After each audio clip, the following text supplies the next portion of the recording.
سورة التوبة.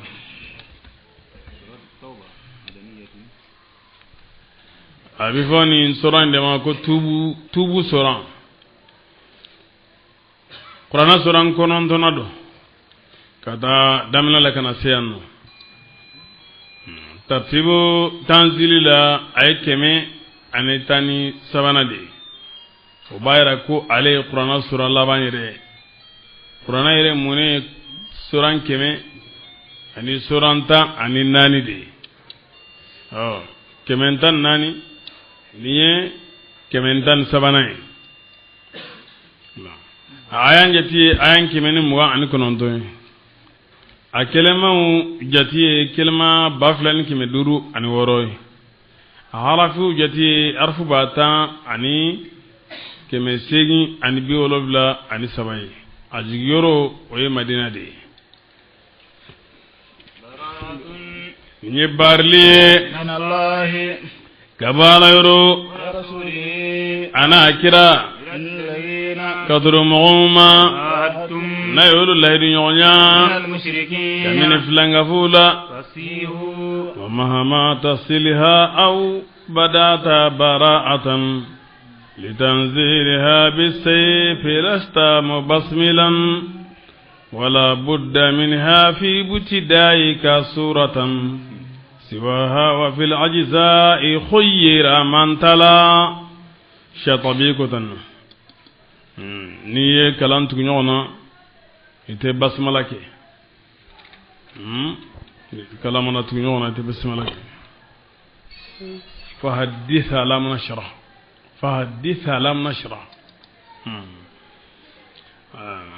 walmaniye baratu damina ite basmala ke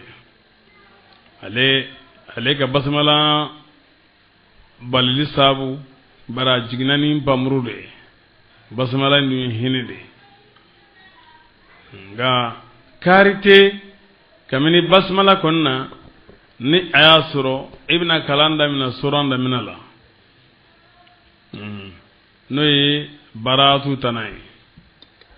ngani bina kalanda mina soron kono uye mogo sugandi mami ni ibna kalange naija a'udhu billahi ko fe bismillah tukala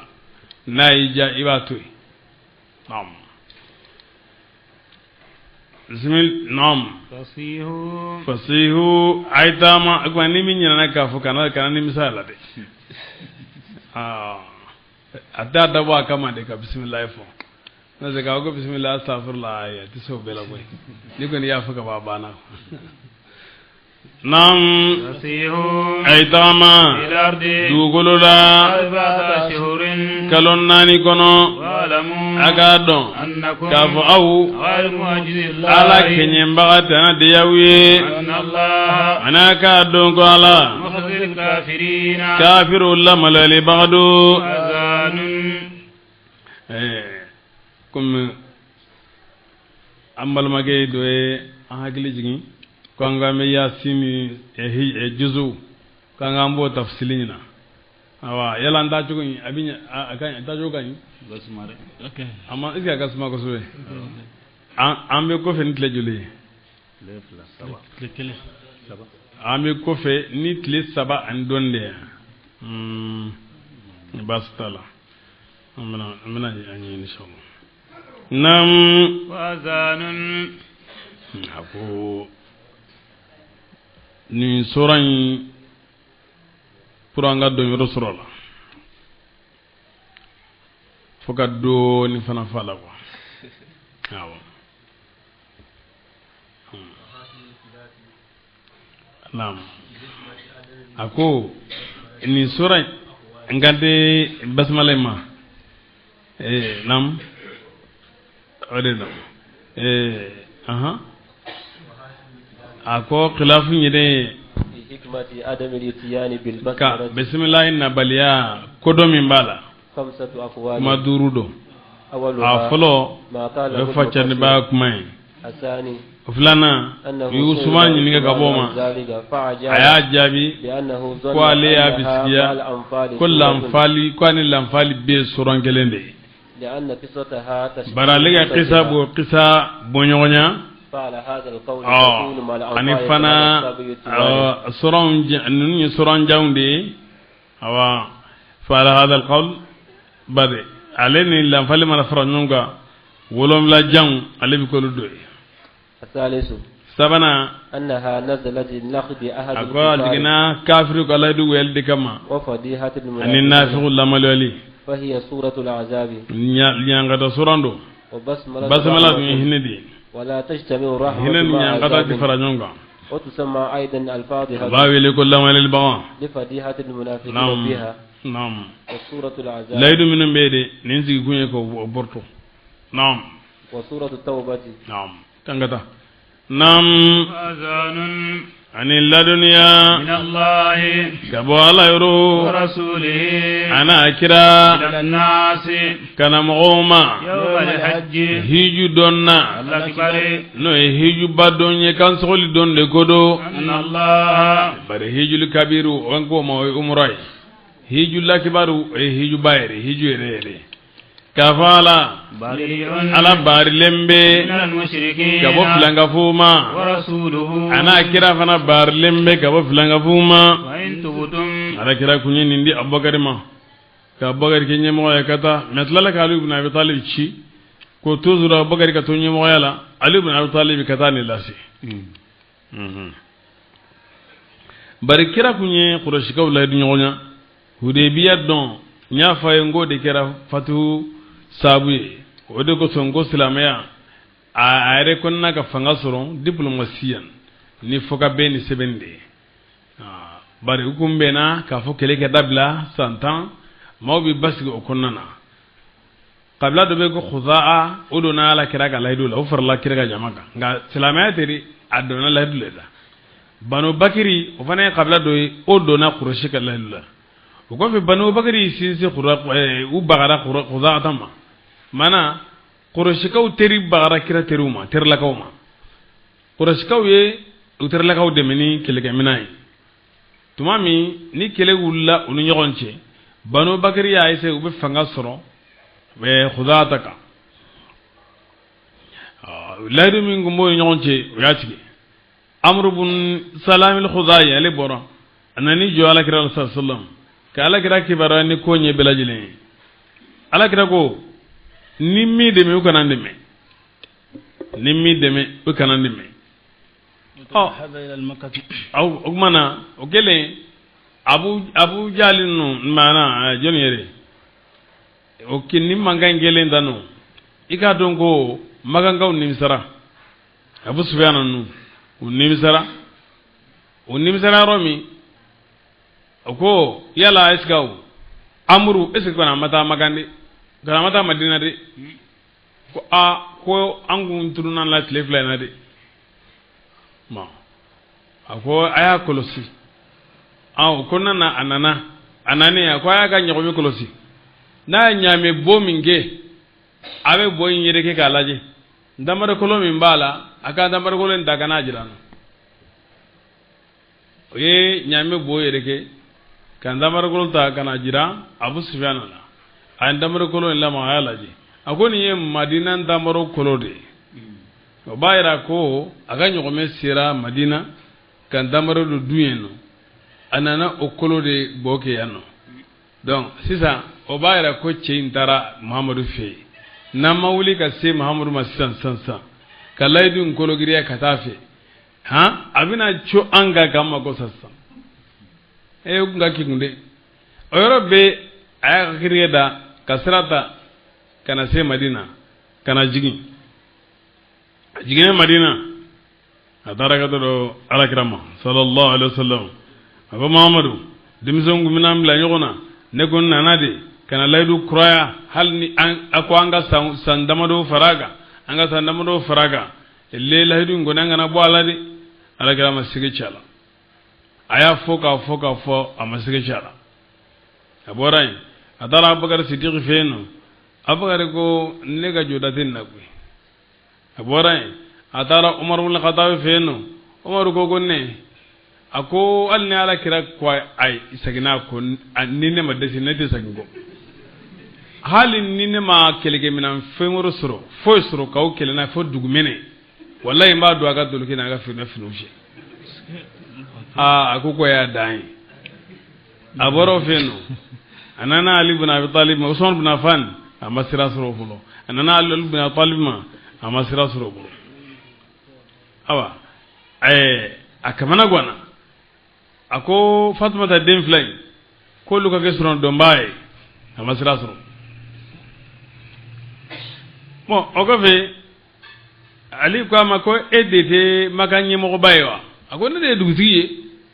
ko benye mo be ne de bolo ako ne nye mo ye ita fukiye beno mo no yonje comme ne nye mo ga beno wa ban atare je madina dukunga kulo ako wa ne beno bela jele nyonje bemi ngombe ne akraya nya kologriya nya fanga dola mo yele lala iye maga dugutigi de ti madina dugutigi de anana kana lakala ka moye ko kuma na be min do mawnu nyonche kuma na awa mamadu jenano ya jenana yewa ko ko ma jenaide ko yelele la de ko minyi blo barala ko atlungira ni de ni nde kira daylili bayi makanda daylili manan nde kira sababu ye makanga sika dayle waaw naam lederen comme nya fay ci gomi akundira abbagar de ma mais ala kira aliyu ci abbagar ko fe asura aliyu re ay do tamayre asura min dama abi surnya fo kilo kemela abbagar ko mana ko ne wulade wa wala fendo jigirana ko nyina wa asgara kana amata de asgara kana ala kira fe nana ala kira nyininga ala kira ko ay ko foy ma jiga ko nyina nere de ya yeng hakilla ka fo nere ka du kono mogodo de kanga lilasi nguma gañ akanga bo ne ka du kono mogodo de dala do ko sunyi awa ala selindi aliyuma e ka kenye mai jamaka no maliyu o bela donal ke ni baratu ni ako sam'an wa ta'ata nyame nsona nam tadu ka won tarbiya doyin wulaka jo bagade wulaka jo ay khudwa kala ayu su baduka ay hiju jo moyi fu kan soli donsa mana aliyu jora kam ladon ke nay ma farlan kulun ganal kawa munun bile ni laydu be ma mini muhammadu ce annabi sallallahu alaihi wasallam alaydu bila jelen weledo bejo ledo ni laydu te ma mini muhammadu ce o dati o ye kalo nani alkawa yanno ma siti don arjenena fo limanajon aka sigino wani nyinante mina flangafu ni silamon uti faranjon ga ningene nga tuguni o tege bile ni nyinante mina halibi kafiri tiro maka nibido magando nda qur'ana sebenen be fembe no foto be no tido ko be alakira sallallahu alaihi wasallam alayhi kana hiji awa sanata 10 hajjatul wada afo alakira hiju mi ko hajjatul wada ya odi kire ka hiju fana goy awke sandana de nam fa in tubtum naw tubira fa tubun khairun odi gafsan lakum awma wa in tawallaytum ngana ya kodi fa'lamu ayadon annakum kafaw ghayru mu'jizillah ala kenyamba tanayawi bashiril ladina ega maulani soja kafaru ma minun kafiriya ega mau kibaruya kafaru ma minun kafiriyara bi'azabin lillazabai alimin min turukabon illa alladhina kuma minun ahadtum na yulu laidunyonya minal mushrikin min islanga fula thumma kasagin ume au nagasi shay'an faylaka min allahdula wa lam yuzahiru ahadan umajugu sideme عليكم auka فاتموا آدم ayuka laydu dafa ilayhim katuma إلى مدة katuka waqti folemma إن الله ala يحب abi المتقين ala isran jonfe فإذا انسلخ الشهر ni kalo worola والهرم no e kalo horomalenye فاقتلوا ay المشركين flanga fufa حيث yoro وجدتموهم na yusoro yenno وخذوهم ako mina ni nyana minali وأسروهم ako baliu ka songonzo gonnawla واقعدوا aga sigi unye lahum unye كل مرصد kalfuru bela jelenna فإن تابوا ni utubira ka bakafriyama وأقاموا ka الصلاة salijo وآتوا ka الزكاة jagadi فخلوا سبيلهم ayu ka sira ulabla إن الله ala غفور ya fa ba'du رحيم hini ba'du وإن أحد ni mado من المشركين kamini flanga fula استجارك na yi tangali nyini ka garanti nyini fe فاجره e ka tigi garanti حتى يسمع كلام faga ala الله ka kuma gamme ثم ka segin أبلغه ika lase ما منعه aka hakilla tigi roma ذلك ako foleo بأنهم ka sabge ulu قوم maudo لا يعلمون uti ala ka dina don كيف cogo jumain de la يكون أحد ni laydu bike للمشركين filanga fuye عند الله ala yoro وعند رسوله ana ga kira yoro ka surube kafri ala إلا الذين wama minu عاهدتم na yolu laydu nyonya عند المسجد misir yoro la الحرام ne misir horo malenye hudebiya donna ما استقاموا ko lutu ka tlin لكم awye فاستقيموا afana ka tlin لهم oluye إن الله ala يحب abi ala المتقين isran jonfe كيف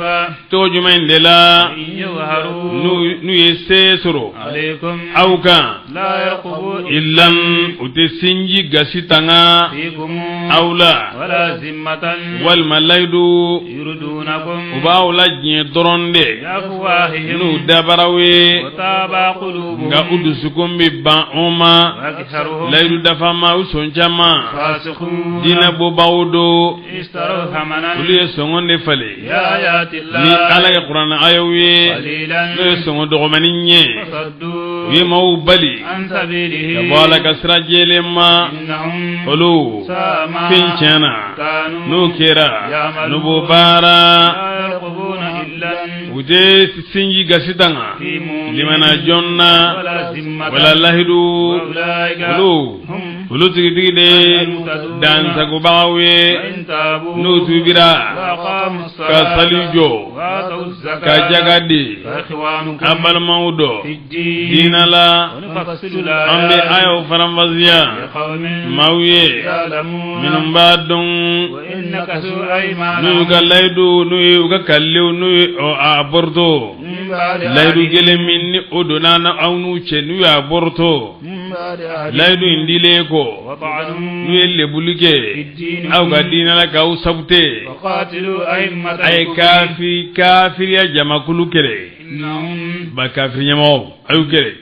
innahum kafir nyamanu لا أيمان laydu te لهم ubulo لعلهم ado la kafir nyamanu nu ينتهون na fara kafir ala ألا تقاتلون قوما yala awti maw kelewa نكثوا أيمانهم ma minu ka laydu woya nu وهموا hamina بإخراج الرسول bikira labuli makan وهم ala hala ulu بدأوكم lu de aw folo أول ye مرة folo la تخشونهم yala aw bi siran unyewa والله ala أحق ala de ka kan أن تخشوه aga siran anye إن كنتم na aw kera mu'minina limana jonye قاتلوهم aw kele يعذبهم الله ala bulazaba بأيديكم na tegewi ويخزيهم ala be umalo وينصركم ala be aw deme عليهم ukan ويستخفي صدور قوم ويشفي صدور قوم ala be maw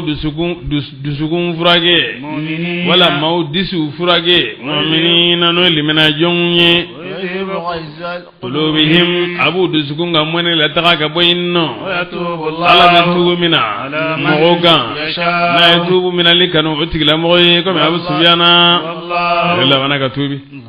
ala عليم don gelado حكيم masakiri benendo حسبتم kafiri ma min ni lahdu min kum mun nyodi ni kabako ibn har nam أم حسبتم yala aw ya bisgiya de wa uga utoyinno ولما يعلم الله الذين kasuru alama ma uga don jira جاهدوا ma minu ye jijalige منكم kamina ula ولم يتخذوا nam ولية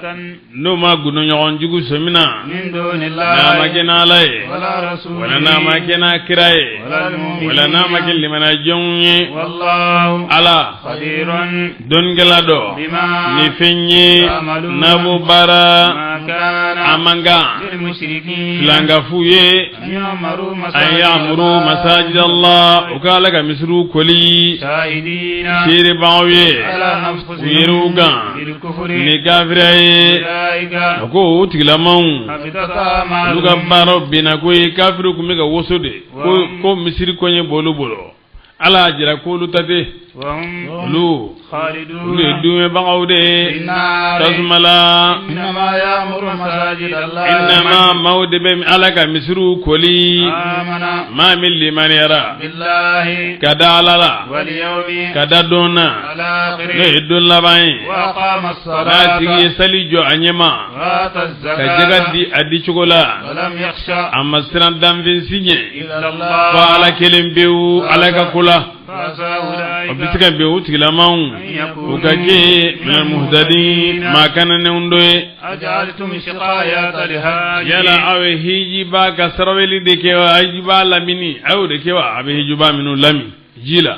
ayo de kewa وإمارة ani المسجد misiri kolli ni uhroma ledo كمن komi nafu maga bara chogo آمن ma min liman yara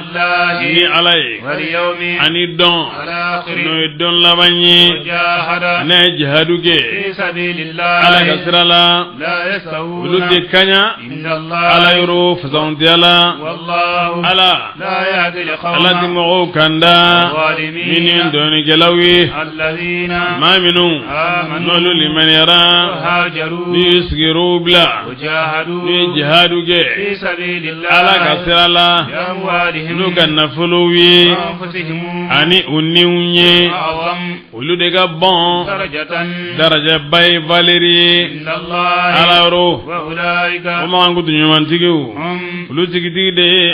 alfaizuna ni rubasru lawi يبشرهم ربهم umma bulani soja برحمة ni hine gabo umma yoro ورضوان ani jiyan وجنات ani arjana so لهم نعيم nema buye فيها warjana ngonnana no dumaledo خالدين demi baga de wiye فيها arjana ngonnana barabara إن الله ala عنده أجر baraji balero azimun gabon يا أيها ya mugu الذين mawde godo آمنوا nolu liman yara لا تتخذوا آباءكم agana fawu somina وإخوانكم ana balmau أولياء besili bawi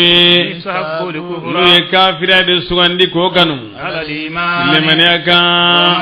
mami يتولهم ni o besuru ma kika ko be tagaduma منكم kamina ula أولئك bo mangudu jugutigu هم ulu jigiti de awalimuna ndoni kilawi mafenda udawrula قل afo إن كان na آباؤكم faukira وأبناؤكم ana dengewu وإخوانكم ana balmau وأزواجكم ana furumuso وعشيرتكم ana fasoto وأموال ani nafulu اقترفتموها nayo obolla bara تجارة ani jago تخشون na obesiran o perdinye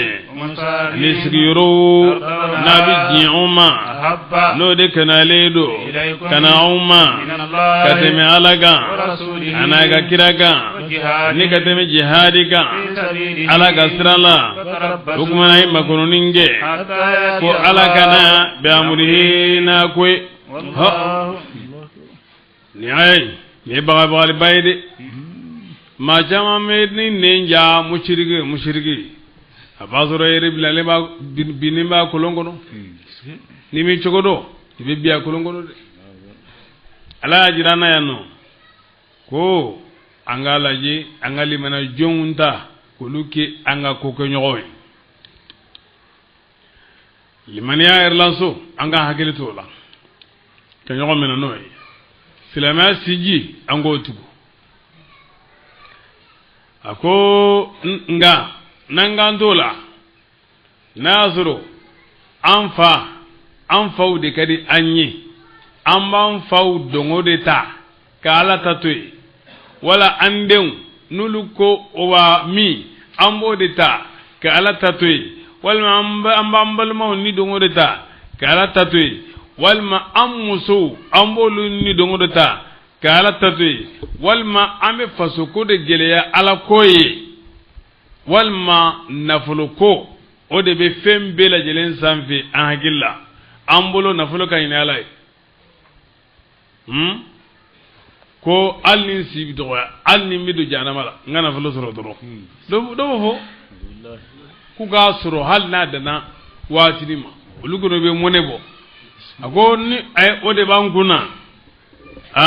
ago kuma ko nga sigi galaje pato bayara ko de kade anyi kate malaga jagoy adumbi ga fo jogo mo donde do muso kadi uye kate malaka awo anna azuru muso furu bana nu nyonje pew ala ko fi kana dona ible ubi dona e para pato muso kadi uye kate malaka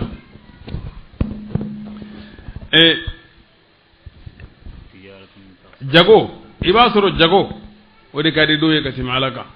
jago nyumana duguma ubu kara bela jelena halni aya soro ubi ga jago minge danu ni abenenti alama ubi ga kechuga minge na benenti alama ubota kala tatoy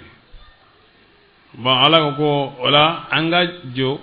mi joro mina ntatuila wa kuma na gode ko fatara basu atayati allah bi amri nam ala dimo ganda fasmina nuli dina bo bawe laqad nasarakumullah abadi ala yaw deme koy imatina kele sigiro la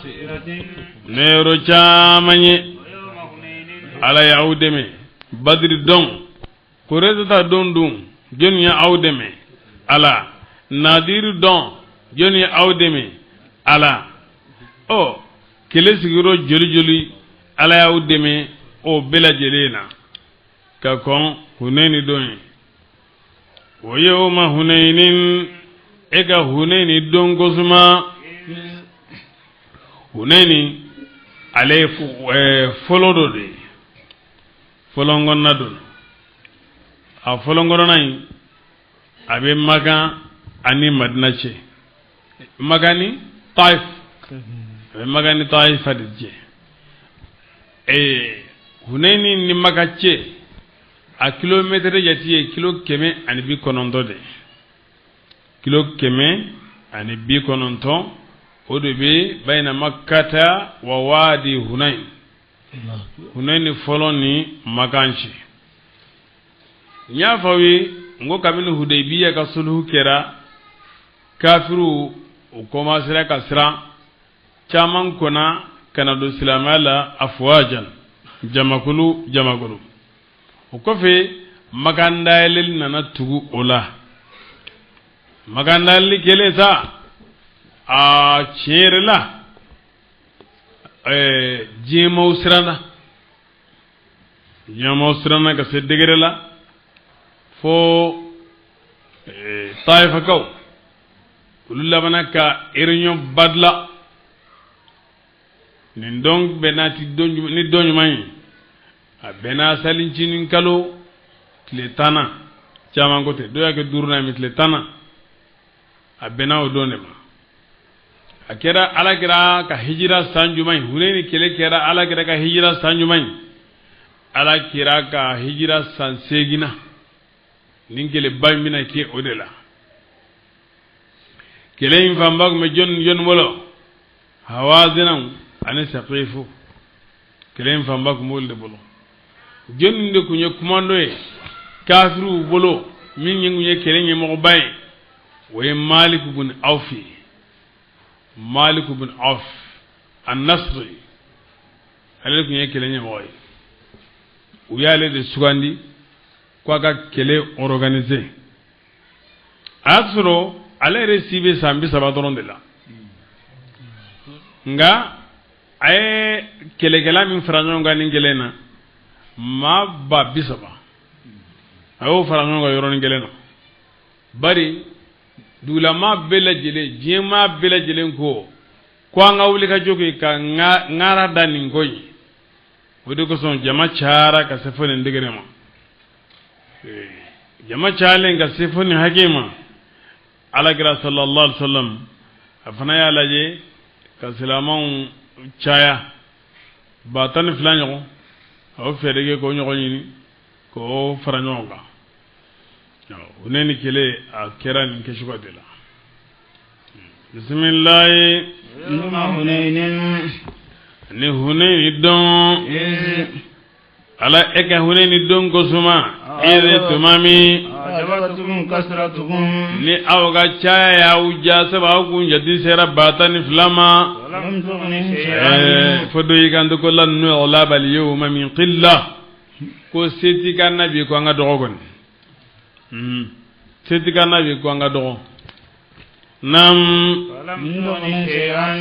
jaman jama nafafunya ankum gabaw ma mafunyu ni gabaw ma turula وداقت الأرض dugukolo korona عليكم auka بها ni fenye mai yuruba ثم kasagi وليتم aya kodi mudibirina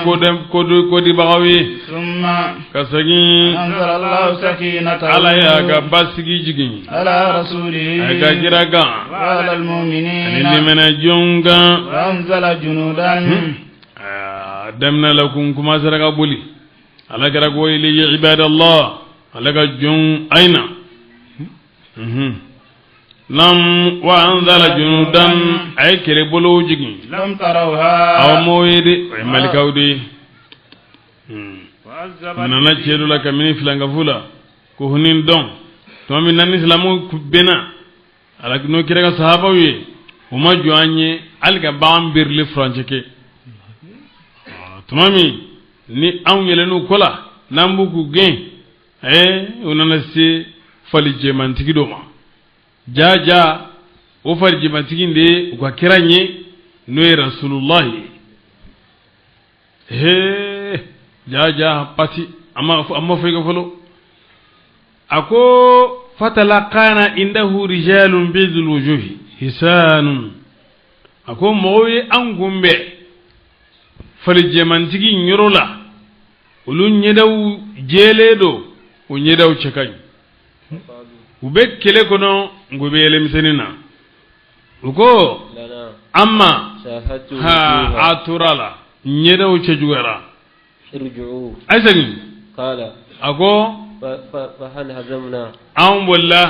ورقبوا أكتافنا uyelena angoga وروي uyela kalke أن الملائكة gafo malikaw الذين malika minun نزلوا يوم nu حنين jigina hunini don عليهم عمائم همر jalamu blendi kumbula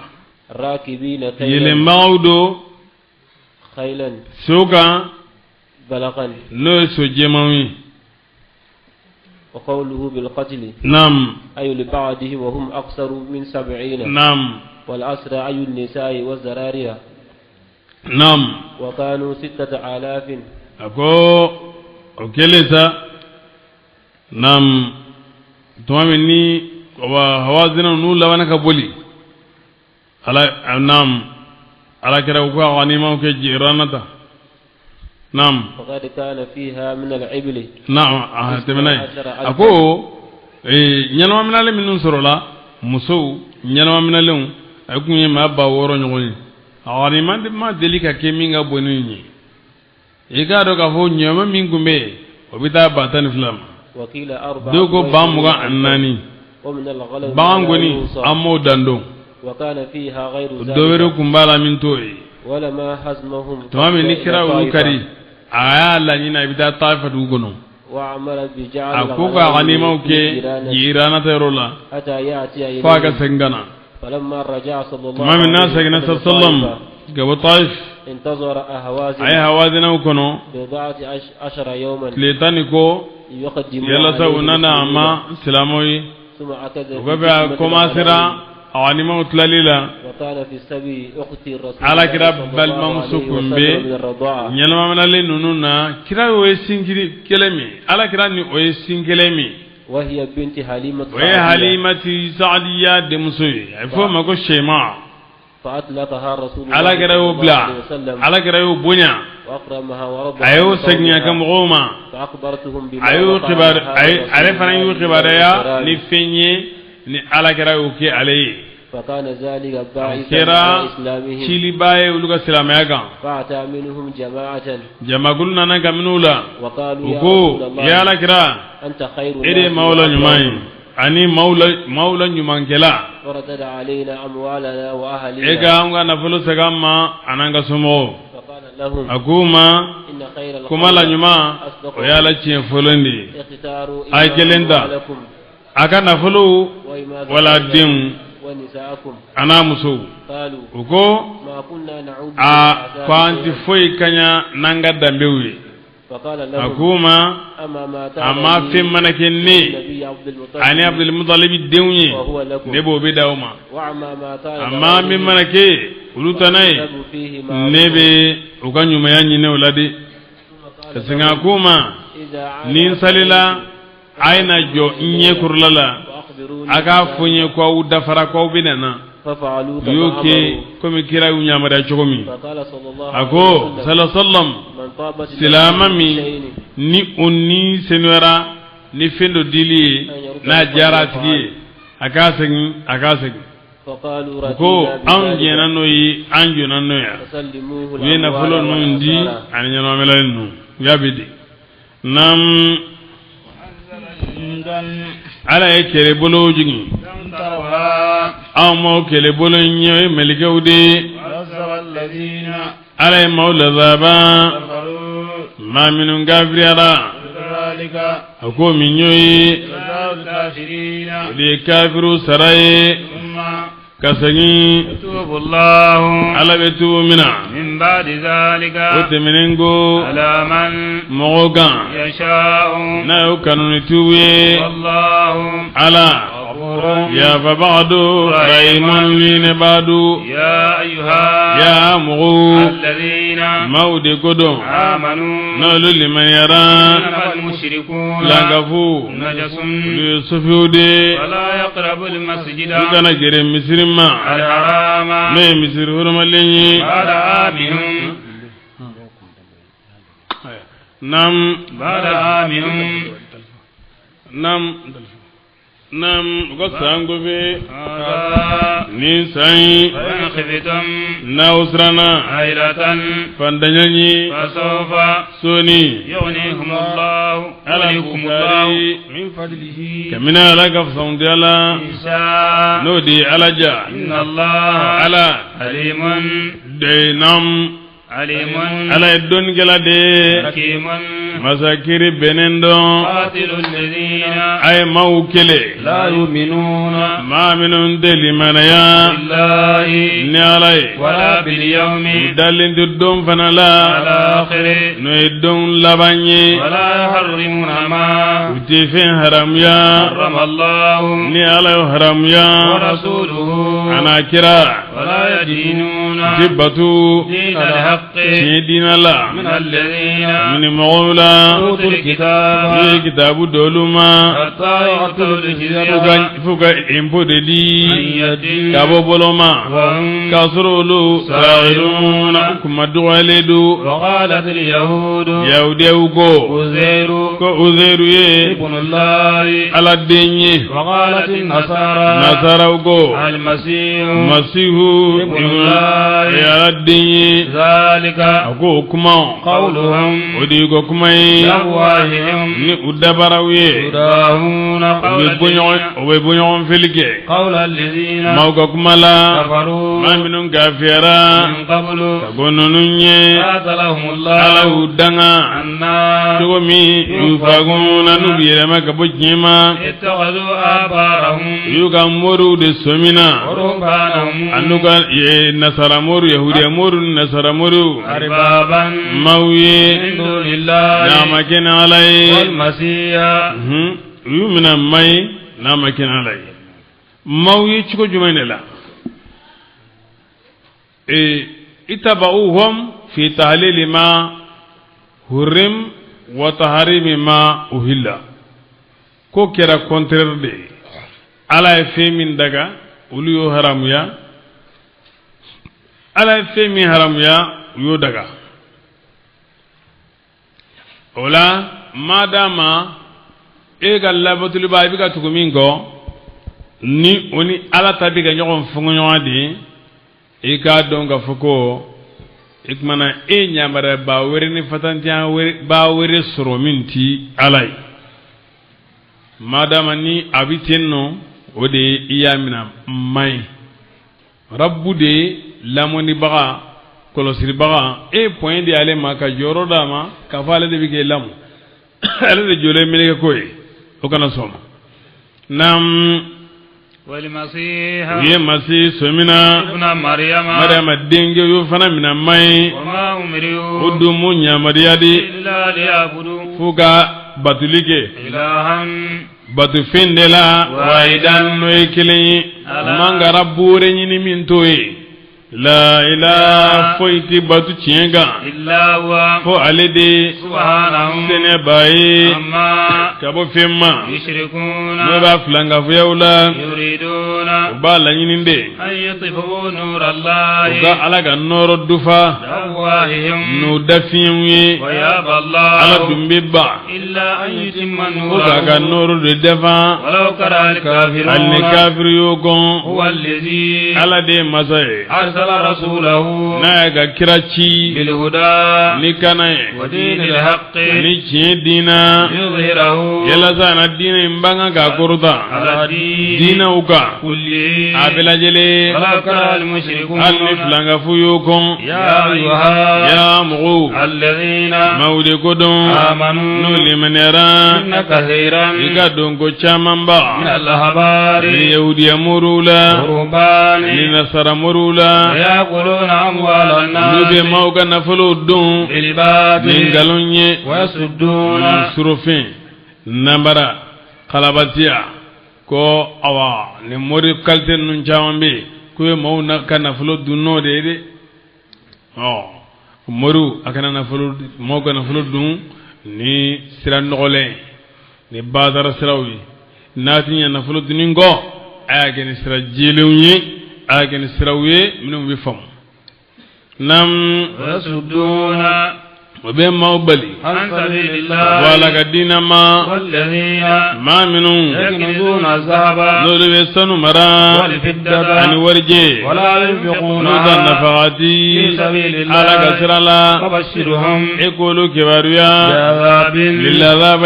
أليم من طرق البون يوم نعين كرا أبو ذر الغفاري ale jorani ayin koron ka facari ka banganyi ko sobe nga akira jaragu sabu ye kan insam ay gile bawsuro ayin gonyina wadu ko son union fonya muradu la nyinina ni mawi minu mbe sanu wari mara nuta jagabo duko ko akambe kitabu tigiuma sabu badu luka la day hami annaflu marai buna basugo ko ajigina jaka balli bagaw de la tamni islamawla yani hake balli bagaw hake min wajibalidu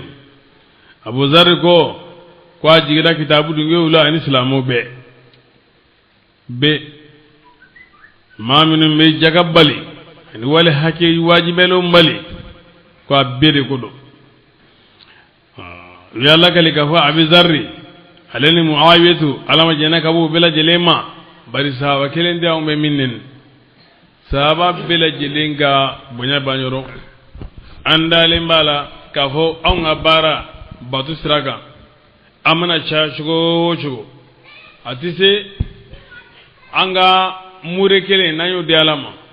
otise sahabo ka mure tlanje ato barajibo amure tlanje kemena ato barajibo amure tlanje wakilena ato barajibo anga batu baraji tise sahabo ga batu tlanje wakilena wala dati an bolo dusukuti an bolo min be alakira sahaba kelen gon wala min be alakira sahaba kelen nakari wala min be alakira ga sahaba kelen nen ka farnya ki dafa sahaba la ka anneni ka kuma doya ka budala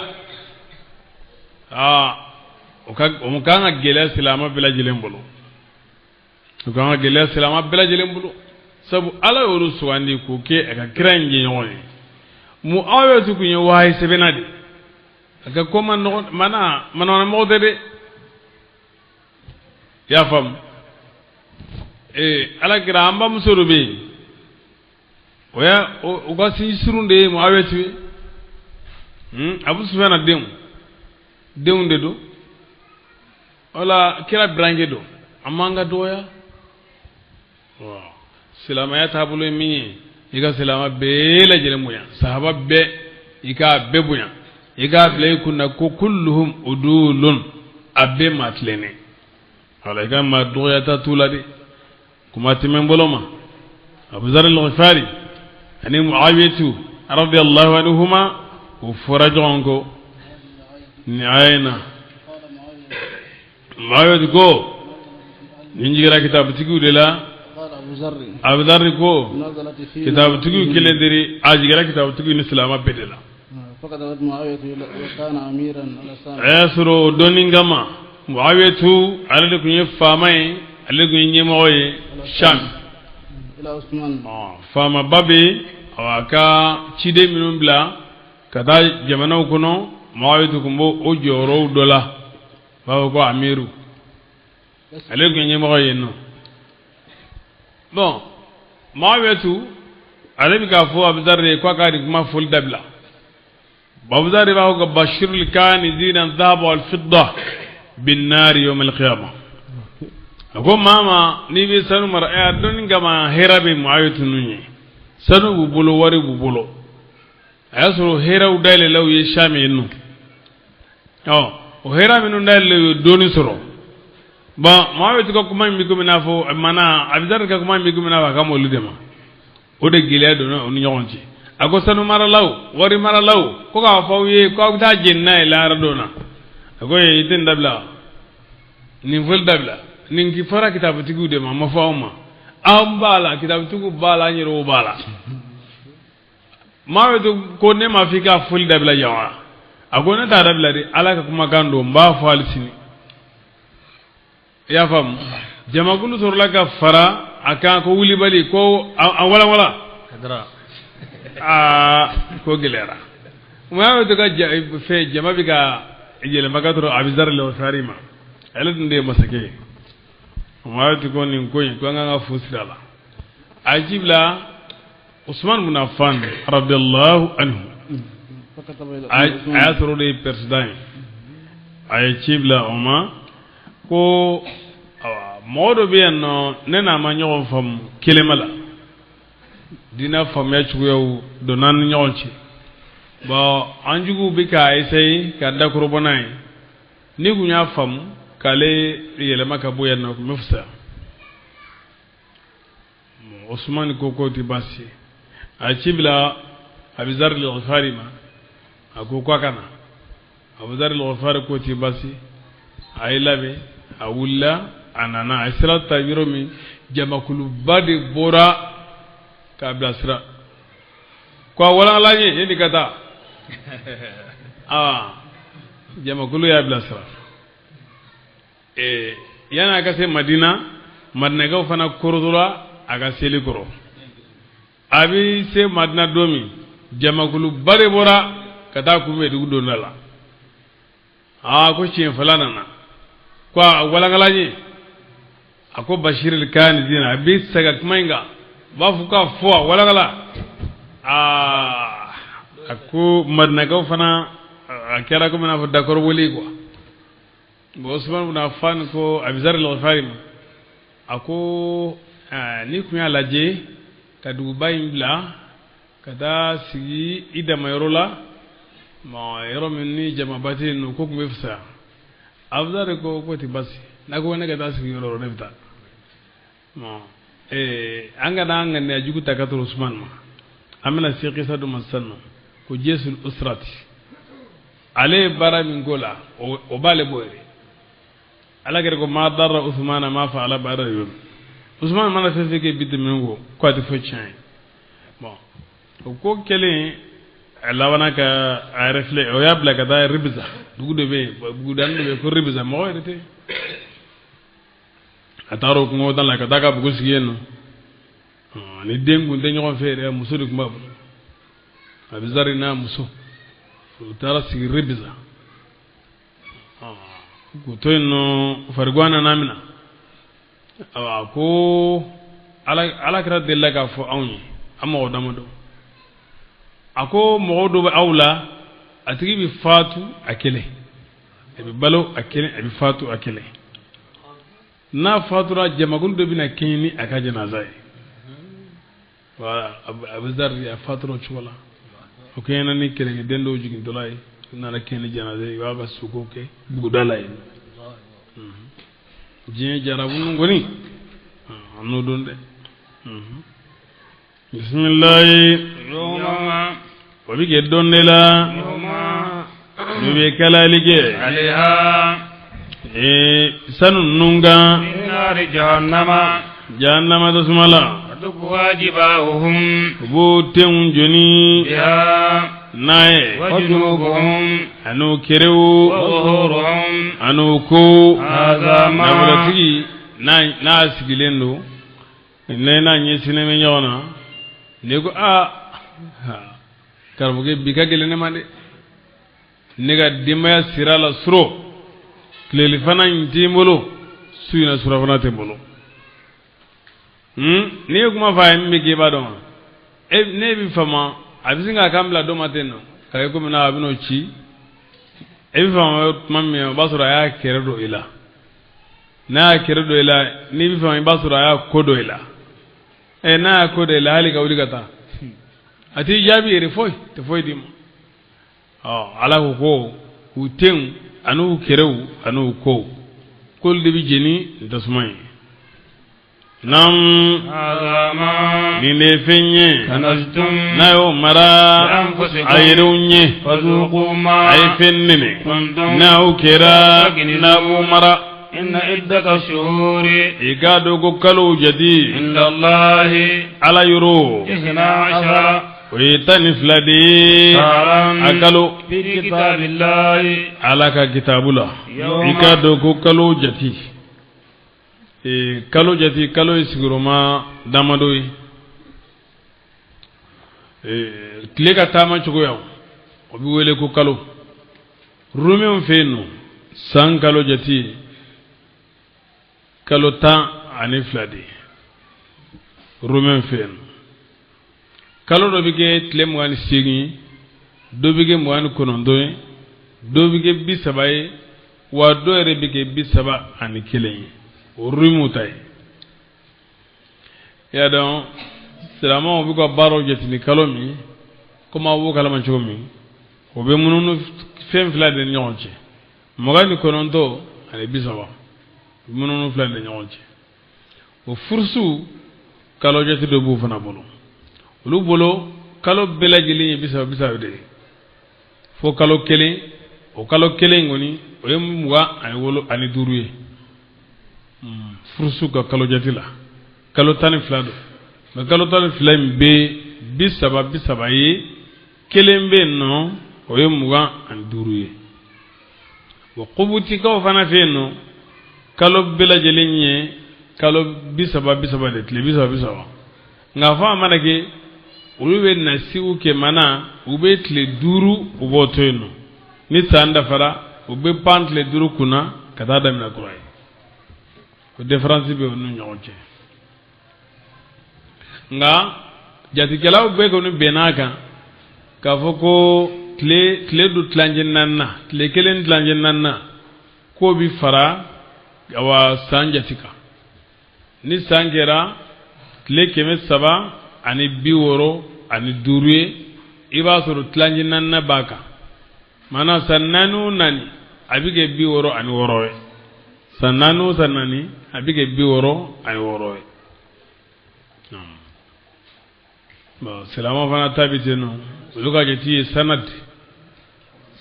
keme saba ani biduru annan afana bo chokelen dela naam min ye kalo sa kalo ikado ga foko dugukolo ni tile ka taama cogo la 24 heures o 24 heures dawru bi elema 24 heures munu ne bi dafa eri muga annani sunu tile bi bi odem eri muga annani sunu tile minye kalo taama cogo sa kalo ale bi ben kalo be dawri mba mana kalo bi sa hage minna kalo jati dona fe no falaki yinawi yado falaki yinannu ani muna dolo donannu difference donu mi o ka barata chukoje falaki yinaw bolo kalo jati bi ben klemuga ani konondon ani eri tarifla ani minti binani segin ani segoni fla kalo bela jelenyi odi olubulo kalo be silamo ga mu jetimina ne kalo mi tlemwan konondo ani eritan fla ani mildi binani ani segin ani sogoni fla bo tle ile ma chogola sa parce que lu be tle ni awa mana don jetimina tle bini ani tle bini biye arabade wa ni tle bina andona alamsala lemana bindron andona alamsala obe alamsa kata fo sinin tlega bi ni sinin tle binadron andona jumala kasoro fandon numo olobe jetimena ni su minibide aw ba fo minune go 0 heure ni 0 heure sera dron okmana oye clé mali 00 na kera 00 oye odom bani pew odom bana ngo amina demna kuray lu bolo wa dombi elema 0 eri wasidela yam bismillah inna iddata shuhuri ikadu kalu jati inda allahi ala yuru 12 oye tani filade sharan akalu kitabillahi ala ka kitabula yawma domi khalaqa as-samawati ni ala isanguluda wal arda riduma kulu minha arba'atun nani mulula hurumun no hurumaledu zalika ikado ka fu sanga sanjeti flay no yi qamariya ni shamsiya difference mbuni nyonje shamsiya sanga jan ni qamariya ni tletan wala ma tletan gele tletan wala tletan gele nam zalika ofolion ad-dinu ode batuye al-qayyim ni ositlene do fala tadlimu anfusakum agana yere gundonyo fihinna okalon nunna waqatilul mushrikina ay flangafu gele kafatan flangafu bela jele kama komi na fujumi yuqatilunakum no be aw kele kafatan abela jele wa'lamu ayadon anna allaha kafala ma'al muttaqina ala bi farala insran jonga innama nasiyu ya qarali ka kolu falin yonna ni kalo do bena digun watima obisinga kalo nyoni ga boy kafo nyamo bi jo nyeni ngalo fale ka heni ngalo nyeni ni singalo bla shawali kalo nola wala ni sawali kalo bla singalo nola nyina dango singalo bi makono ni ka to de watu wera asaljita be kalo telun o chugala jien ko mit o tablo de ko yiro ko musala ko ma ya fo to amin alakran nana hajjatul wala sana da baga de hijira sami hiju kira zulqalat lil awsana nga kira hijira sami o bina zulhijjatima alagayda jira sallallahu alaihi wasallam ako akeda jolingira clean wuluflana ka khutuba kala les tanit le tanafana mina rola wa inna zamana qad istadara ka hay'atihi yawma khalaqa Allahu as-samawati wal ard jamana mununa kana choko anola komi na fa ke choko domi ni ala isankulon duguma kloda sanye kalotane flay nani mbala ulu horomaledo sabatu gulemi nyogna zulqada wa franjila kalowe zulhijja saliba kalo muharram marami kalo nam arajab obadana sabain tugulemi nyogna arajabain obadana ala kira kuma ko ayu shahrin hadha ambe kalo jumayna nyi ambe kalo jumayna qulna allah wa rasuluhu alam ango wala na kira de bodo ay dadi fa kira ngono ko abina wili ni to were min da to koy ako yala zulu jeti kalo dewa qulna bala ango jedo ako ambe du jumayna la ango ala na kira de bado ay dadi ko an ya miri ko abina wili ni atotanay qala alaysa yawmul nahr ako yala kanzoli don dewa ango jedo ako fa ina dima'ukum aw fargu aw joliu wa amwalukum anaka nafulu nam ahasiba newa miri wa aradakum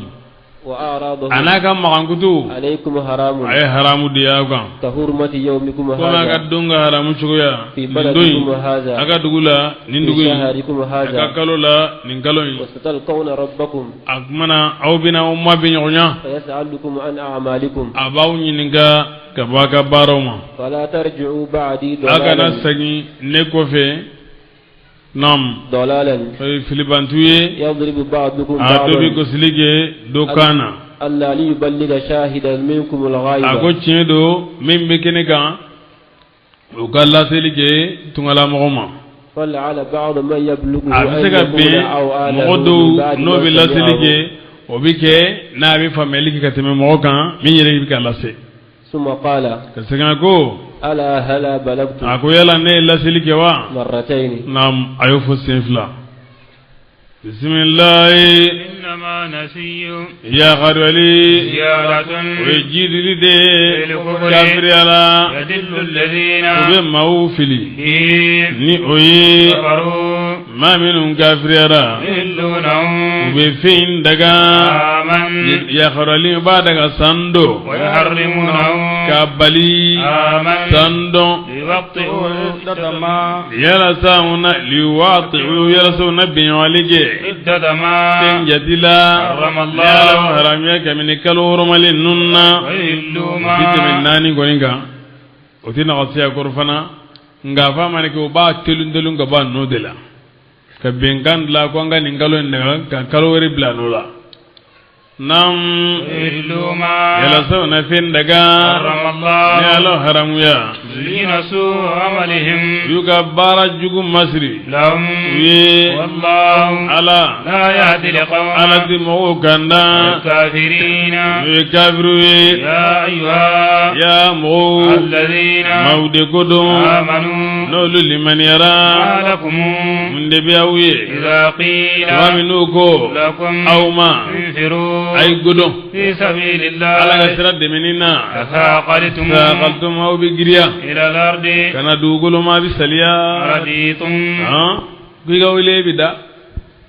amanye de afara de kuiga wuli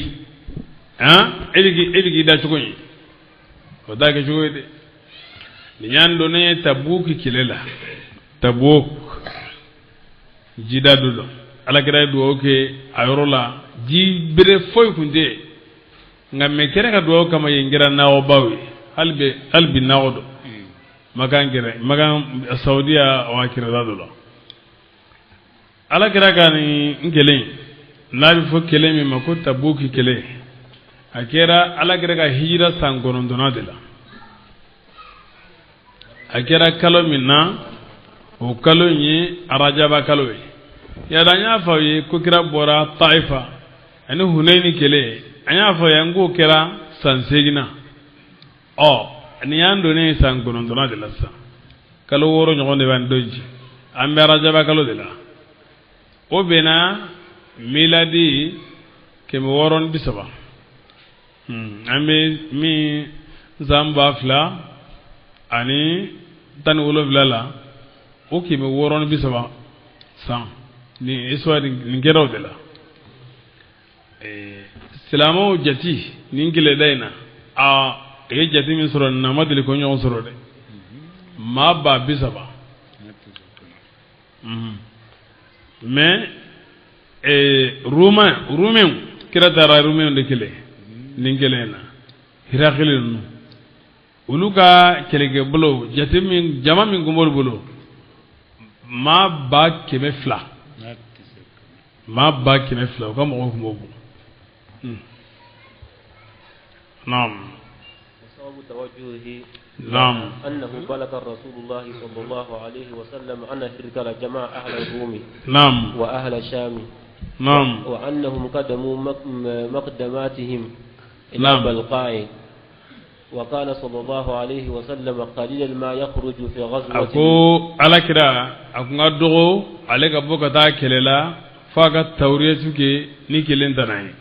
إلا ورى عنها بغيرها نعم إلا ما كان من غزوة تبوك فو تبوك كلينتا وذلك لبعد المسافة توريتو بيبين كما كنو درودو كما ni bita khirwani ba fi bita badu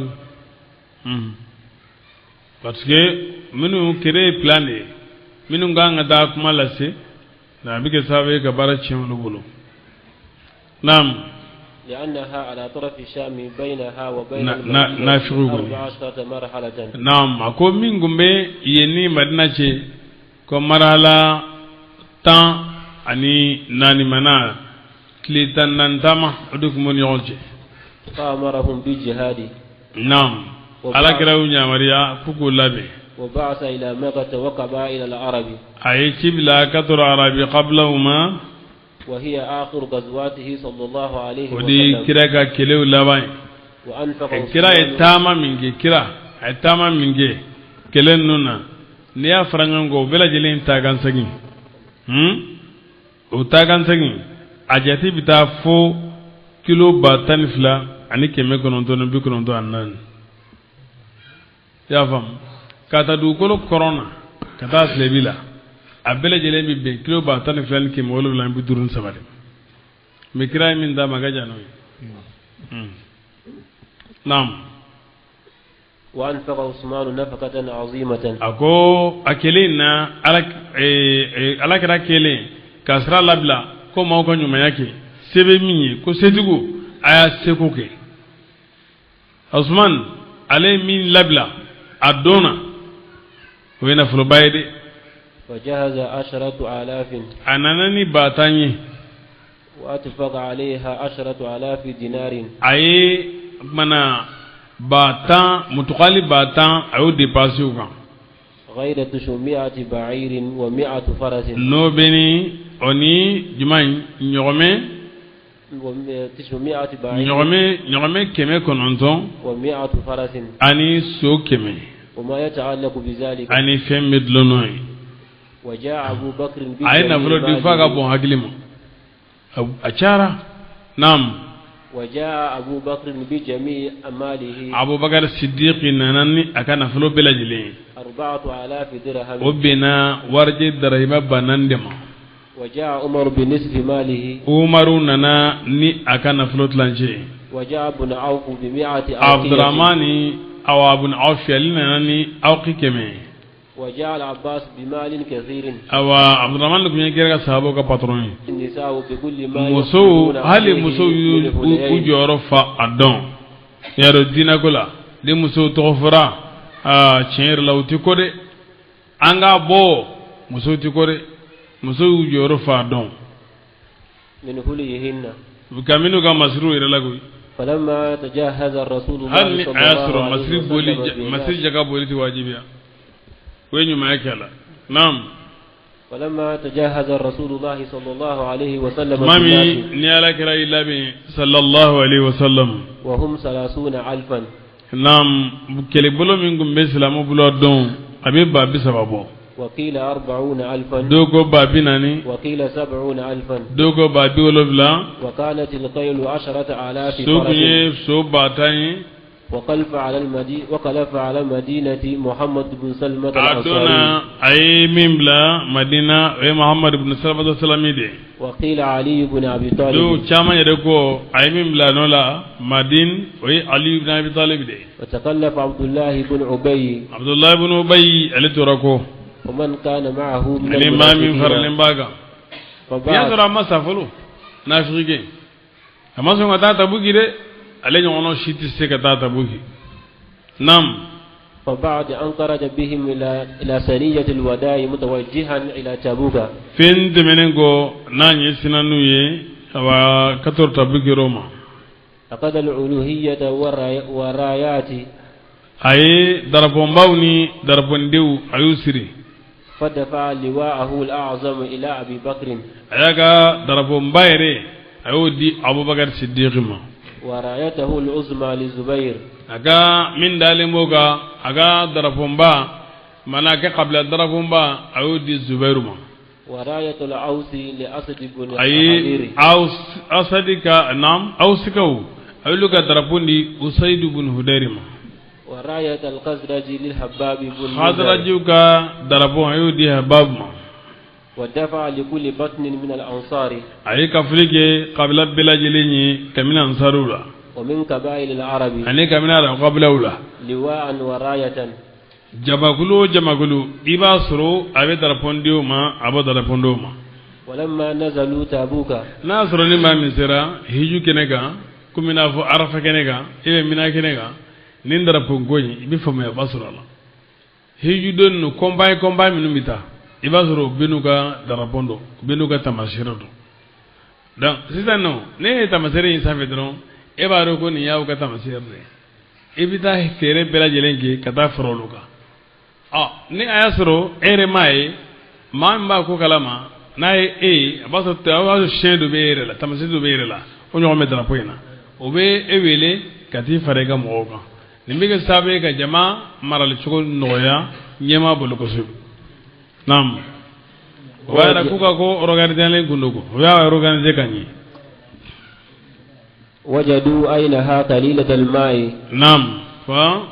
wajadu aynaha qalilatal ma'i. Yasro tabuki jidanji ajiga dogo. فاقترف رسول الله صلى الله عليه وسلم غرفة من مائها على كراي سلكو كلين سلي كمنا جيلا فمدمد بها فاه كدم غريناي بتاكو مو ما كان سجي مري اينكنو ثم بصقه فيها كسرك تو على فارت عينها حتى امتلعت اكو يربي بويرا فك فامبلا جلين فاجي ورتوهم وخيلهم وركابهم aluga nyame nuga fem bela jelen fara وقام بتابوك في 10 ليلة nam oye awa sultan ko yurikeno وقيل 20 ليلة dogo sumuga فاتاه يهنة ibabaya nam bohannatu na nalagrama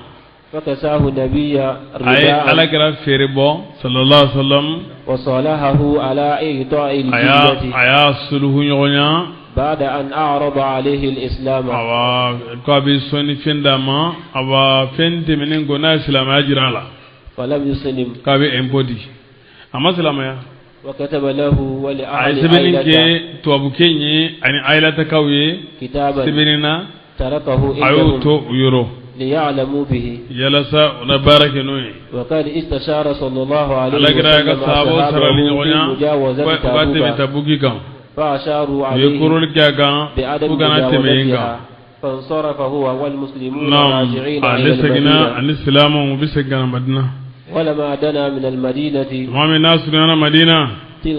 تلقاه المتكلفون فقال لأصحابه لا تكلموا رجلا منهم ولا أن تجالسوهم حتى أعزن لكم فصار الرجل يعرض عن أبيه وأبيه بنا أبي بنا مني كبا بالمجمع كبا فابا نعم بسم الله يا أيها يا مغود الذين مودي قدم آمنوا no limaniyara malakum mun de bawuye idha qila tuma minu ko lakum awma infiru aibo fi sabilillahi ala kasrala thaqaltum abi saliya ila ardi kadoro madna dugunuma raditum yala aw jenawa bil hayati jinamay ad-dunya jinamay kun tala surunye min al-akhirati kamil lara kama mata'u al-hayati ni sarawa imbo don Usman ibn Affan alayna furo dika di fubbe ka wala nin setigi minu ngome dugono abben nanana sokoy manafago sigilen be jiri koro saraka minu ndira ani hidaya minu ndira u tonembe ndamare tone kome bogotinti hakaza nyo tonendo o chogelena nimina ne dai ko yiri jiranti don nana bori ble baba kola fabi nyine ga desa goro ko ni yiri jiranti desa aga nye boala fa nabi ka fulo di bi jayo aya ambo ko nana o yasro chere be ko abu khaythama ale sira ka jibo sarala mbitenye gele ndamare dengele mbitenye gele ndamaro dengele foga mure kele masurunya soro ndamare la anana no ye boreni gono kanini sala kirama ayasro ndamare tonembe nale joro ko fika te kurta tiye ngana gana ndamaro nyidala kirala kone ne kumbe baraka sarala mbeden kele ndamaro kele nyembeden hake min soro ndamaro refreni nana kana dima ala kira ko akana nin to yoro kele de ani nyagamin tamare ne yala sa barkana do abela jelena muna fa go esga de delle gela de ya ko ma nyi bala ndamaro chama mbiyano na ni fitini ye kira na singa do chika dama nim mo mi na chama nye obo lagosi nin na na fitini ye obi lagosi e mo toro don de awa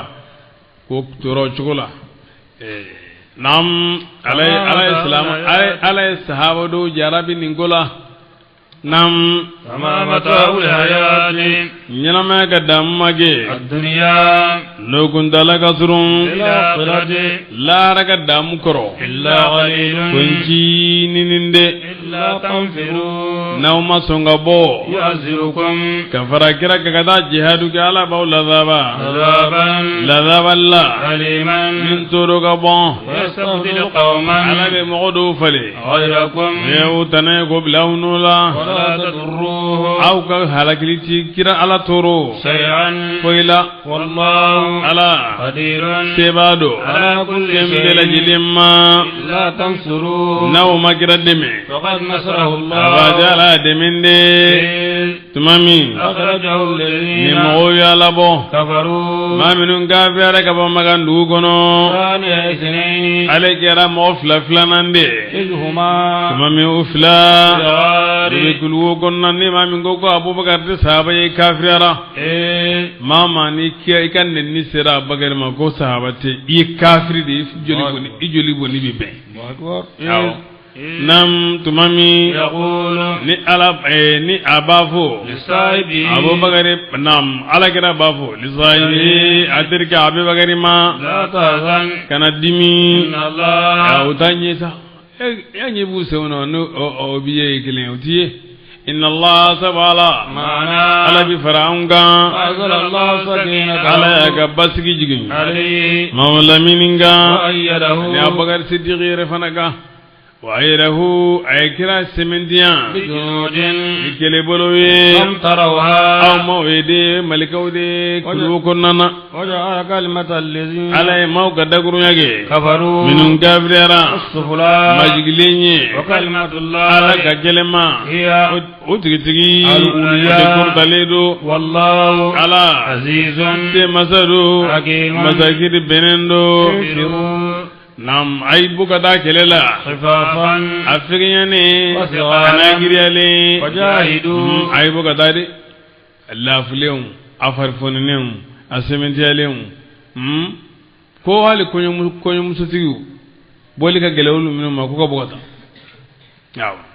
siqalan ma de bigiriya ma min tama bigile ma watila ye bigi kurajo wala ma ye furukura dabo wala ma ye musukurata fenguratigi dron boli bigile o ma ko tala de ko bede gabo nam jahidu ajaduge naga nafuluwi ana niwnye alaga sirala agawo odi gamsan awma na ogera talamun na baga heradon laukana ni boli abda kata yoromi na kungera aradan nyawele kata mimma na kungera ardan nafat ji nafadu de qariban loga suru awla fulaw qurabida takana wa safaran ani tamade qasidan tama hakemai tabahuka kumbi tugi gode walakin nafinu okumbita feru kana fiya maga tugi go walakin ga bawrad suqad sirad jana alayhim mazaina wa sayalifuna nafi kalimata واجب النافع بيكلي بالله إني علينا وسكنا كنا لو استطعنا نانكم بسكبو والله نانكم بيبو كفراوكا أنت دومي كنقول دمي كمبنلا كمبنلا عندها ميوما منا نيري كنتا دونغو جوكو بيجينا ودوكو سنما سكتا نوتي بسنغا داجي كونيلا كبو محمد كبو كتاني نيونا لا نمتا ogoni uri sabe kele ne bulu enga bi ke shuguri sa dole kan to ko kwa don hal surafra gunde ne ga kole bulu dimso bi kasi foy gunde mulo do ko sene mata sikata de nafiqo benana kana la kalluke gasra bengalo nam yuriduna anfusahum ala go bu yero de magosa wallahu ala ya'lam ala badon innahum kafu munafiqu takazibun wallahi ngalon diga lawdo afallahu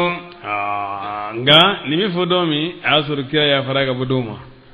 wa kuma ngoso nya farima ne badon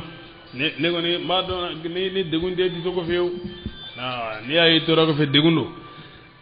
nya farima kila kunyi ma ko nogonde nam afallahu ala ya fara kabima yala mun geso ne jina kuma hatta tabayyana imam ba fi bunyami ni ala ya dikirama ka dodo ala ibin na nyono de laje na killa mo be mo jalagi de folo ni ya jalagi nawoye kuma foka signor natmami ibiso ni bi ya fama ibiso ka foki ya faram nga ala na kan nyogo inta to yidi kan nyogo inta bigere afa Allahu anka nya fari mare mina min fo nya fari ma kamini mafo nya fara lima din dalam Allahu akbar nya fari ma ya fa folo rifo daga soroka nyiningali fo nam hatta tabayyana alladhina famau gabanga laka ye sadaqu ma minun chentigeraw kala duradila inan galon digalaw don ula la yastadinuka alladhina nga ma goniti jelini yu'minuna ma minun beli mariya billahi ni ala ma mana dalim be ala lawte jelini wal yawmi ani don al-akhir no don la bayru tafoko bitoko fe jahidu kabu bi ijini katoko fe ka jaruge ka panga jaruge nuga nafuluwi anu niwnyi na fada ku kata jaruge nuga nafulu niwnyi huluti toko fe wallahu ala don gelade ni ala insan jonye inma maudebe ejni nyini ko fe tolila la yu'minuna ma minun deliman ya billahi ni ala dusukunna wal yawmi anu tidadonna al-akhir don labanye wartabat qulubuhum yero dusukun sikana dinala fahum ulu yataraddaduna kun nasri rabbihum ugasika kono walau aradu al-khuruj ni kuye boli lanyini addu wallahi kum bisinga labeninje boli nye udata labenana walakin nga kaya Allah amyarahum aluga gudunga wuli de kon rabbatahum ayula saliya uko umma aw ga sigisa bala sige bawga dimzum أقمت مع النسوان في الحي طامعا بهنز الرجال بالغنائم والخمس تهاويل ما يهويه ذو العظم فاترا عن الأذم هل تمشي سفينة في اليابس تدرس تجيكو ينو أقول على كوكو قدو مع القائدين كويس في كفرس كباوبا أقمت مع النسوان في الحي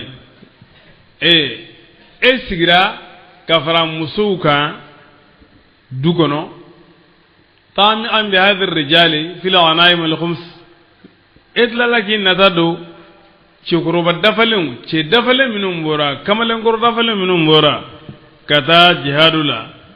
ويجي غنيمة من سورو كلتونو من سورو أنو كادو من سورو نتدولا أكو تسيغدي ebe fenyini sebetigiu ma chesirulemu noli osoro ako kulun se mana ja choko jikankulu ako ntise ka boli chenjen jalanga de wala kulun se mana ja choko ati boli chenjen jalango nika bo choko de la nam kharaju nam ako mago gaski mal qaidin de كفرسك باوا نام لو خرجوا لكم برا أو لا ما زادوا كنتنا أوجدي إلا خبالا وشين دي ولو دعوا خلالكم نما جهود ناون يونجي وبين مندجي ولا دعوا لفتنة دا حكم فتنة سوري خلالكم أو نيونجي يرونكم ها نينا ميمياي على كان كيسي نميمي تورو مدي نالا جي أكا جي نايا على ياو جراميني نميمي kelen jowa kelen de karsa kima tande koy ngu karsa mi tande abin de fo abitande e mana bizinga I poroka kanimina nai bona woro fe dan na fe ay ekoni ibitande na mimi tende ka kuma kan gadi abi sori mo no nyogonche ni cheni na yana gabo kalama awazra cheni ke ay ku ngari nyona na mimi uba misala do fo nyorola jonden do benno ne aya ayile ma buloka tilin ko sobe a jondeni akamina duna amaki ka dukono make malafia dukono mo bolo fitna be wuli atinyesi surala mage ya tegemna dondo ago chenrela nebe sambanyi nela ne itse mara ne ga dukono ya darana sugula ago nin enjoy mi fere da tara fi suqin khas jon fere sugu mo ay jon yira dona ko abasa ko ko ni fendala ko fembala ko fenyugo ba ndi jamfare ma bla nyogona do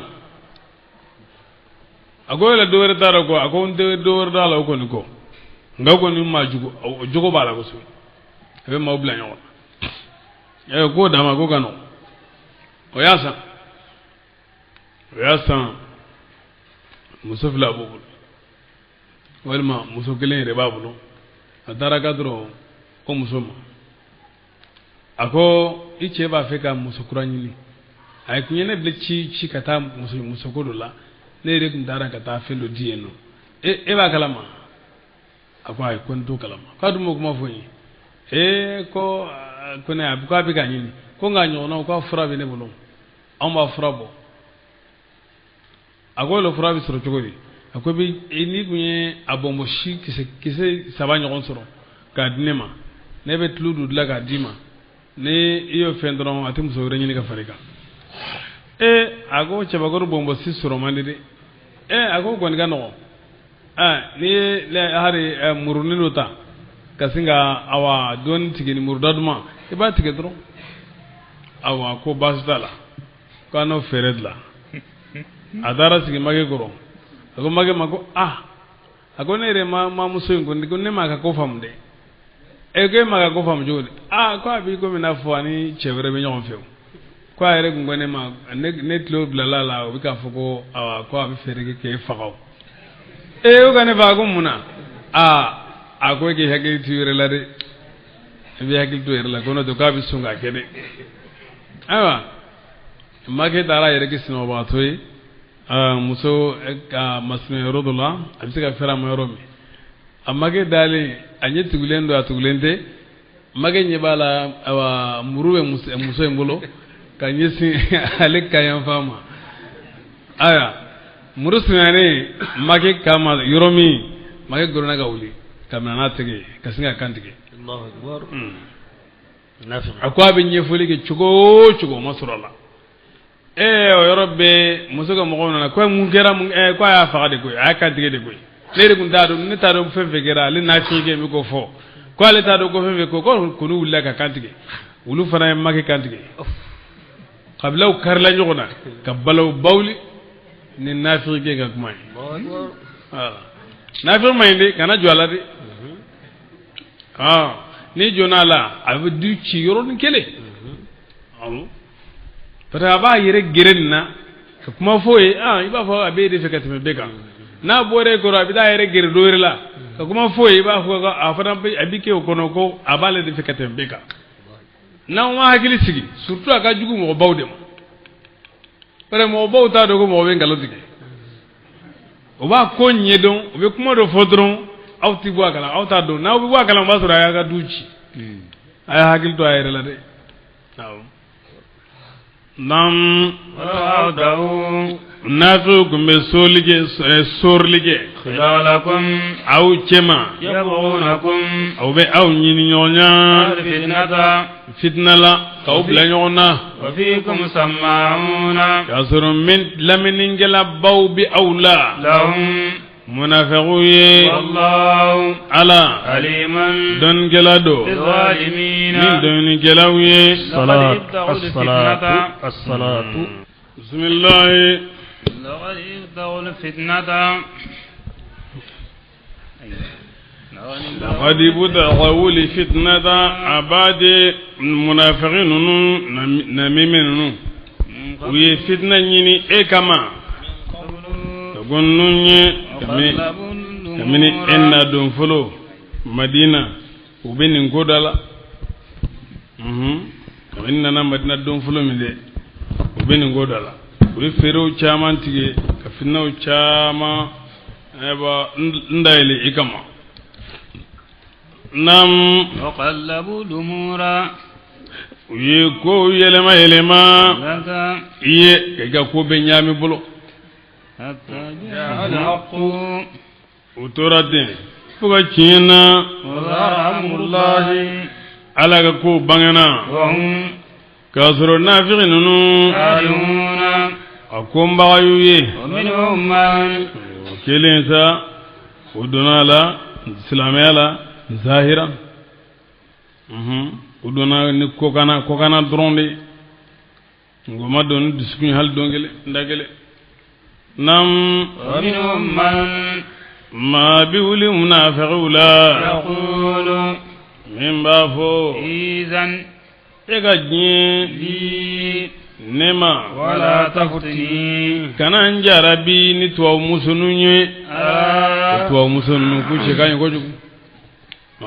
ko ni tora kane ne musuko fadi minela ne tora kane blagata awa banlas far tuwa musunu nyonje ko were kana ta boala mini jihadu te gele de ayon na kande fo alakrama sallallahu alaihi wasallam Allah ma jugu goni ayu ko sabute ayu ko sabute de ألا biga boga ta jihadu la kata alaka dina dimi e ma jabu wore suro fo musuko kuma ala go jendo فقدوا ubina في الفتنة ko jugula halu tado nafi ba ko jugi hala tado ay ko jugi reke وإن جهنم igado jahannama لمحيطة jahannama illa melike bade بالكافرين kafiru ye إن تصبك حسنة وهكذا يفعل المنافقون أقول نافق كبار دي بتنو هنا يقلبون الأمر على الوجوه المختلفة حتى يصادفوا ما يعطيهم أكبر الشر للمؤمنين وبفر جود لا كفر جود لا واتي بلا جلنا فو بلا بانغا منندو ما نمونا نعم والمثال الواضح عندما تآمرت قريش على رسول الله صلى الله عليه وسلم وجاءوا من كل قبيلة بشاب ليضربوه ضرب رجل واحد ليضيع دمه بين القبائل في رجو تمنن غا كو ام قبل بك كمالين كرو كلين دي وبيغا بامور فارا نيون في كلين فلا سبانا درو بامور غا جيغي ngala ti som amanyo نعم بسم الله ni heray esro تسوهم obu dimi وإن تصبك مصيبة na fara mai makon nafiki dron ni gora egara escro e ibige hasidi de fanay quoi bige hasidi de bari ga sabige ita fe masiga era soro nam وإن تصبك مصيبة ni ko hera yesro yi hera soro dron obi udimi o manduwe wa in disbuka musiba ni masiba yesro يقولون obafo قد أخذنا أمرنا abada nyanga ko mina ni jesriye من قبل anya ko fetoli minge ko am saranyere made من قبل gago nunye ويتولوا wilema kasrulu فرحون jamanindo قل كل الأدوات قد ترجى إماتاتها إلا أدوات من أداك من حسد جويا بيولي ما جويا بيولي جويا فو موكا جويا ما مني جويا حاسديا كم كون ستالا نحاسدياتي ما تو ولي كما دون نم أفو لن يصيبنا foyti ansuru إلا ما wafemi كتب الله nalo latige لنا anyi هو ala مولانا lede andi membaye فليتوكل المؤمنون bimana jongu jigida على الله alaga aba janto ni ayen fanala amina ayan nun faranga ku dawma tangali ayan do de fleni ولن يصيبنا إلا ما كتب الله لنا ومولانا وعلى الله فليتوكل المؤمنون نعم عفو هل تربصون يلي أو بفيم كنوا بنا تايكلم بنندو تتربصون يدو نعم إلا إيد الحسنين فنيمان فلا دولا جلين كلا بان فلا نيمان فلا دولا جلين نعم نعم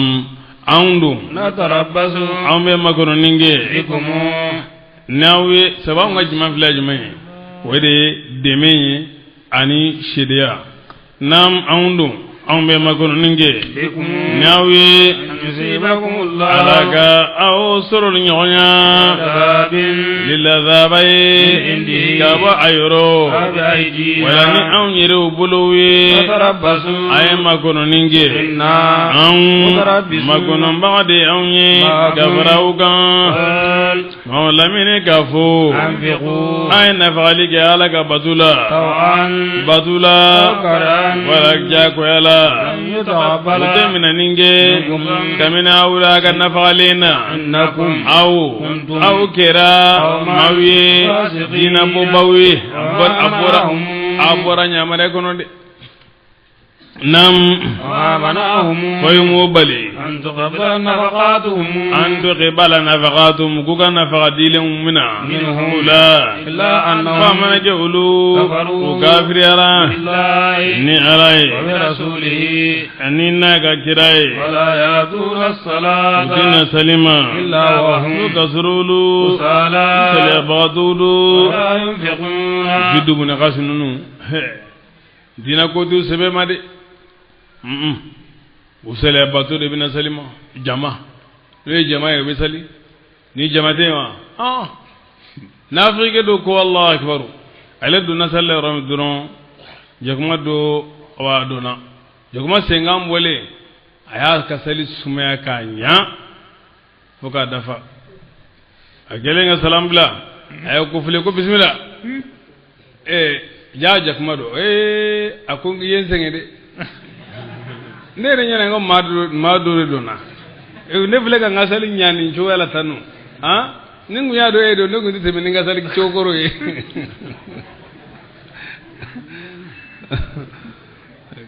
nam wala yunfiquna dana fa'alige illa hum tukasrulu karihuna komba dewi amandu ye bari jako ela tolong wata amandu ye wala tujibuka amwaluhum ukanna fulu kani ikaba